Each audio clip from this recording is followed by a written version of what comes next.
Baik, bismillahirrahmanirrahim. Assalamualaikum warahmatullahi wabarakatuh. Alhamdulillahilladzi arsala rasulahu bil huda wa dinil haq liyudhhirahu 'alad dini kulli wa kafa billahi shahida. Allahumma shalli wa sallim ala nabiyyina Muhammad wa ala alihi wa sahbihi wa man walah, amma ba'd. Teman-teman perkuliahan di mata kuliah Hukum Perikatan. Alhamdulillah kemarin kita telah selesai membahas terkait dengan macam-macam hukum perikatan. Kemudian saya tugaskan UTS-nya untuk mencari contoh kasus. Nah, nanti juga semoga ada kesempatan untuk kita sama-sama mengkaji itu. Nah, tapi saya ingin pada pertemuan kali ini membahas terkait dengan teori bagaimana hapusnya atau berakhirnya sebuah perikatan. Nah, jadi kalau kita mengetahui macamnya, namanya sebuah perikatan, baik perikatan kemudian perjanjian, kontrak, itu pasti ada akhirnya atau kesudahannya.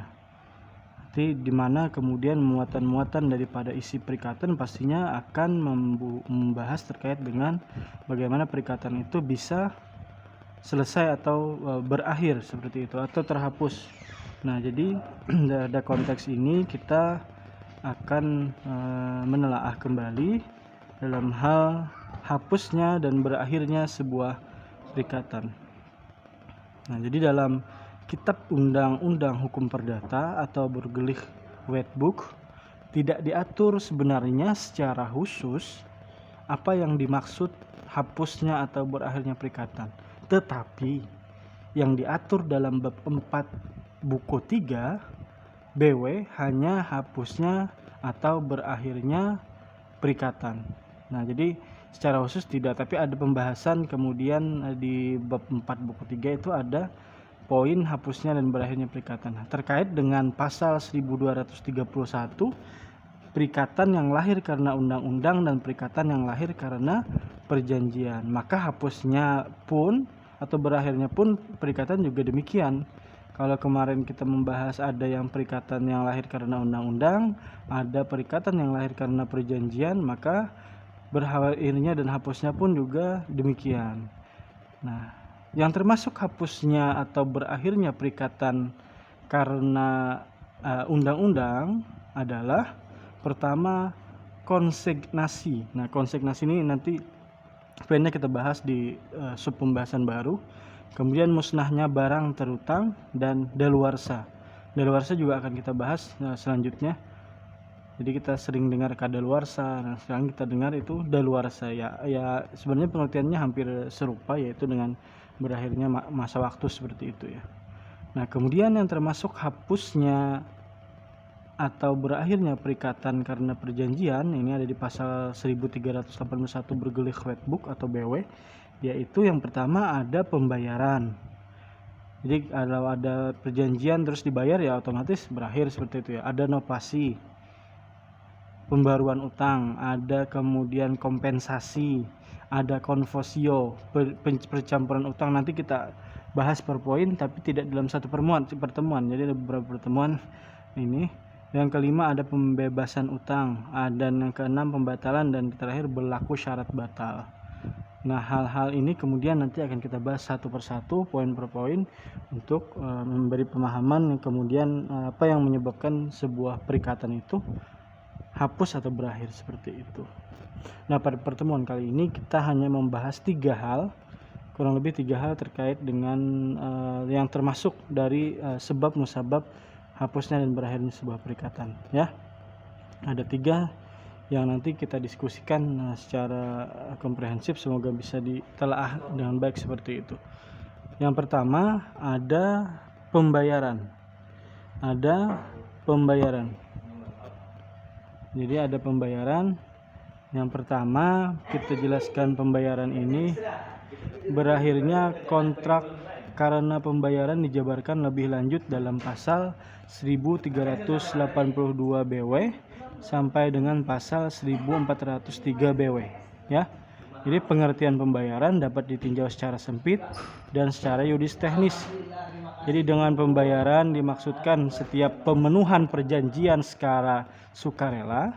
Dalam arti yang sangat luas ini, tidak saja pihak pembeli membayar uang harga harga utang tadi, tetapi pihak penjual pun dikatakan membayar jika ia menyerahkan atau dalam hal ini menyerahkan barang yang dijualnya. Jadi yang wajib membayar suatu utang bukan saja yang si berutang atau debitur ya, tapi juga seorang kawan yang si berutang dan seorang penanggung utang. Jadi nanti kemudian misalkan si kawan debitur ini membayarkan, maka itu juga termasuk dalam kategori pembayaran. Nah, pembayaran dalam arti sempit adalah pelunasan utang oleh debitur kepada kreditur, itu arti sempitnya ya. Jadi pembayaran dalam arti sempit adalah pelunasan utang oleh debitur kepada kreditur. Itu secara sempit. Nah, pembayaran seperti ini dilakukan dalam bentuk uang atau barang. Nah, sedangkan pengertian pembayaran dalam arti yuridis tidak hanya dalam bentuk uang, tetapi juga bisa dalam bentuk jasa. Kemudian jasa seperti dokter atau tukang bedah atau tukang cukur atau guru privat dan sebagainya. Itu contoh-contohnya. Ya, itu untuk pembayaran dalam arti yuridis. Yuridis artinya diatur dalam undang-undang. Nah, yang dimaksud dengan pembayaran dalam hal ini tidak hanya meliputi penyerahan sejumlah uang, ya, tidak hanya meliputi penyerahan sejumlah uang, tetapi juga penyerahan suatu benda juga termasuk. Dalam hal objek perikatan adalah pembayaran uang dan penyerahan benda secara timbal balik, perikatan baru berakhir setelah pembayaran uang dan penyerahan benda. Itu yang dimaksud dengan pembayaran. Nah, jadi hal ini menimbulkan masalah biasanya yang sering muncul dalam pembayaran adalah masalah subrogasi. Subrogasi itu adalah penggantian hak-hak si berpiutang, kreditur nih, oleh seorang ketiga yang membayar kepada si berpiutang itu. Setelah uang dibayar, muncul seorang kreditur yang baru menggantikan kreditur yang lama. Jadi utang tersebut hapus karena pembayaran tadi, tetapi pada detik itu juga hidup lagi dengan orang ketiga tersebut dengan pengganti dari kreditur yang lama. Itu masalah yang kemudian muncul. Lebih menarik daripada persoalan tentang siapa yang wajib membayar, biasanya dalam satu kasus ya, siapa yang wajib membayar suatu utang misalkan, adalah pertanyaan tentang siapa yang berhak membayar suatu utang. Nah, jawaban atas pertanyaan ini diberikan oleh pasal 1332 Kitab Undang-Undang Hukum Perdata, menerangkan bahwa suatu perikatan dapat dipenuhi juga oleh seorang pihak ketiga yang tidak mempunyai kepentingan, asal saja orang pihak ketiga yang bertindak atas nama dan untuk melunasi utang si berutang, atau juga ia bertindak atas namanya sendiri asal ia tidak menggantikan hak-hak si berpiutang. Nah, jadi boleh ya di kitab undang-undang dibayarkan orang lain, dalam hal ini diperbolehkan, dan itu membuat hapusnya dan juga kemudian berakhirnya sebuah perikatan dalam konteks pembayaran ini ya. Jadi contohnya jika kita mempunyai suatu utang dan kemudian datang seorang pihak ketiga yang tidak mempunyai kepentingan apapun tapi membayar utang kita tersebut. Nah, ya misalkan berutang tapi ada orang yang ingin balas jasa, tidak punya kepentingan terhadap utang itu, maka dibayarkan. Nah, maka perbuatan orang tadi sudah barang tentu menyinggung perasaan kita sebenarnya kan, tetapi soal perasaan ini, soal hal ini tidak dihiraukan oleh undang-undang. Artinya yang dipikirkan terutama kepentingan seorang kreditur supaya piutangnya dibayar dan siapa yang membayar. Ya, itu kemudian jadi soal tadi yang gak enak tadi, kepentingan si berpiutang sebenarnya yang diutamakan oleh dalam hal konteks hukum perikatan ini. Itu untuk pembayaran. Bisa dibaca di Kitab Undang-Undang Perdata untuk lebih spesifiknya ya. Nah, misalkan ada mengenai pembayaran uang yang harus dilakukan secara berkala atau periodik ya, misalnya sewa rumah, cicilan-cicilan atau angsuran-angsuran. Oleh undang-undang diberikan suatu keringanan bagi debitur yang berutang nih dalam membuktikan bahwa ia sudah membayar cicilan itu, yaitu dengan menentukan adanya 3 surat tanda pembayaran, kwitansi dari mana ternyata pembayaran 3 angsuran berturut-turut memberikan suatu persangkaan bahwa angsuran-angsuran yang lebih dahulu telah terbayar langsung, melainkan jika dibuktikan sebaliknya. Jadi ada surat-surat juga, dokumen-dokumen yang kemudian bisa membuktikan hal itu. Itu untuk pembayaran. Nanti kalau pembayaran sebenarnya sering kita ketemu ya, jadi ada utang dibayarkan atau orang lain membayarkan tanpa kepentingan, tapi melunasi itu sudah menghapuskan atau mengakhiri sebuah perikatan. Kita masuk ke sebab kedua daripada hapusnya atau berakhirnya perikatan. Jadi penawaran pembayaran tunai diikuti oleh penyimpanan atau konsignasi. Nah ini tadi, konsignasi ini apa? Jadi konsignasi ini terjadi apabila seorang kreditur menolak pembayaran yang dilakukan oleh debitur. Debitur dapat melakukan penawaran pembayaran tunai atas utangnya, dan jika kreditur masih menolak, debitur dapat menitipkan uang atau barang di depannya. Jadi misalkan nih kredit, tapi ternyata dia sudah punya uang untuk melunasi, tapi si kreditur ini menolak untuk dibayar secara tunai, harus cicil. Nah dalam hal ini konsignasi artinya boleh menitipkan pembayaran itu maksudnya menitipkan uang tadi ke pengadilan. Dalam hal ini itu yang disebut konsignasi. Nanti pengadilan memutuskan, kalau sudah pengadilan yang turun tangan untuk membayarkan, maka ada namanya kekuatan hukum untuk kemudian mengakhiri suatu perjanjian itu. Jadi ini adalah suatu cara pembayaran yang harus dilakukan ya apabila si kreditur atau berpiutang yang menghutangi tadi menolak pembayaran. Cara itu ya tadi misalkan caranya begini, barang atau uang yang akan dibayarkan itu ditawarkan secara resmi oleh seorang notaris atau seorang jurusita pengadilan. Notaris atau jurusita ini membuat suatu perincian barang atau uang yang akan dibayarkan, dan ia pergi ke rumah atau tempat tinggal yang menghutangi tadi atau kreditur. Kepada siapa yang memberitahukan bahwa ia atas perintah debitur datang untuk membayar utang debitur tersebut. Pembayaran mana akan dilakukan dengan menyerahkan atau membayarkan barang atau uang yang telah terperinci itu. Notaris atau jurusita tadi sudah menyediakan suatu proses verbal. Nah kemudian apabila kreditur suka menerima barang atau uang yang ditawarkan itu, maka selesailah perkara pembayaran itu. Tapi apabila kreditur menolak, yang biasanya memang sudah dapat diduga, biasanya kebanyakan menolak dalam artian dia ingin keuntungan lebih, misalkan kredit segala macam, maka notaris atau jurusita akan mempersilahkan kreditur itu menandatangani proses verbal tersebut, dan jika kreditur tidak suka menaruh tanda tangannya, hal itu akan dicatat oleh notaris jurusita di atas surat proses verbal. Jadi ada suratnya. Jika ternyata masih menolak, maka notaris atau jurusita mencatat hal itu. Kalau tidak mau tanda tangan juga akan ada catatan seperti itu. Dengan demikian terdapatlah suatu bukti yang resmi bahwa si berpiutang telah menolak pembayaran.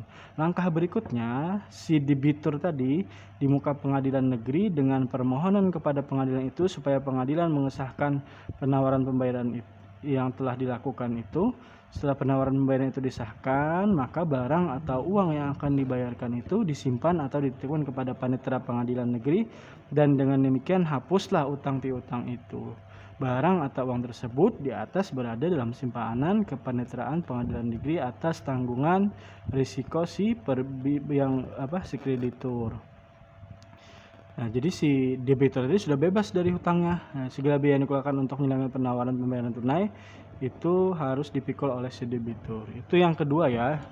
Jadi kalau sudah ada proses pengadilan ini, maka kemudian berakhirlah kewajiban daripada si debitur.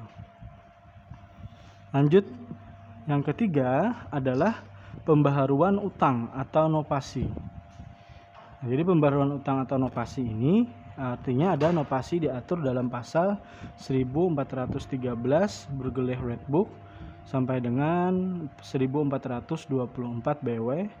Novasi adalah sebuah persetujuan di mana suatu perikatan telah dibatalkan dan sekaligus suatu perikatan lain harus dihidupkan yang ditempatkan di tempat yang asli.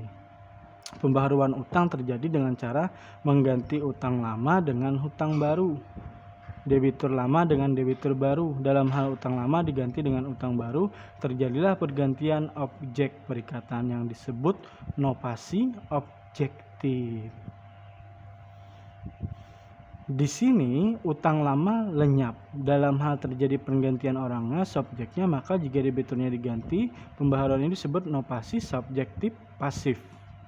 Jika krediturnya yang diganti, pembaharuan ini disebut novasi subjektif aktif. Dalam hal ini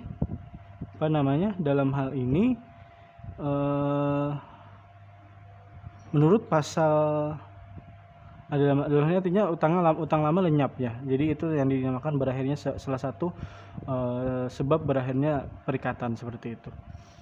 Nah, dalam pasal 1413 Kitab Undang-Undang Hukum Perdata ada 3 macam jalan untuk melaksanakan suatu pembaharuan utang atau novasi, yaitu yang pertama, apabila seseorang yang berutang membuat suatu perikatan utang baru terhadap orang yang menghutangkannya yang menggantikan utang yang lama yang dihapuskan karenanya.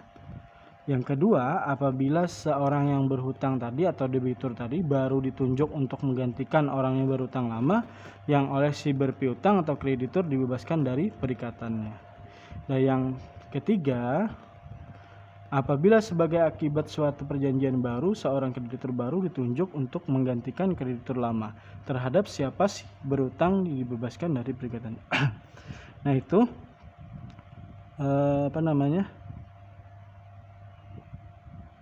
novasi dalam hal ini disebutkan bahwa nomor 1 dinamakan novasi objektif karena di situ berarti ada objek perjanjian.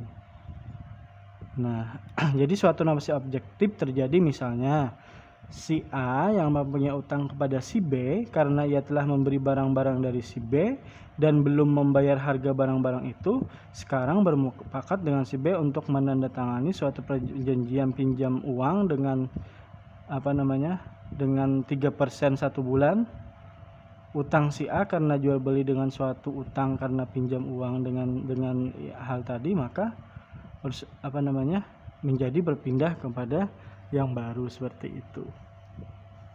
Jadi ini ada perpindahan dari perikatan yang lama dihapuskan kembali ke perikatan yang baru. Seperti itu. Nah, sebagaimana yang telah kita bicarakan kemudian, berarti ada yang mungkin hal-hal yang perlu ditanyakan, silahkan kita diskusikan 3 ini dulu. Saya contohkan dulu ya. Tadi ada juga disebutkan subrogasi. Nah, jadi dalam hal subrogasi utang dibayar oleh kreditur baru, sedangkan dalam hal Casey, ada subrogasi dan Casey ya. Lazimnya berpiutang itu telah dijual oleh kreditur lama kepada yang nanti menjadi. Nah, jadi contohnya nih. Dalam hal yang pertama tadi utang dibayar, dapatlah bahwa utang yang besarnya 1.000 misalkan. Tentunya harus dibayar dengan 1.000.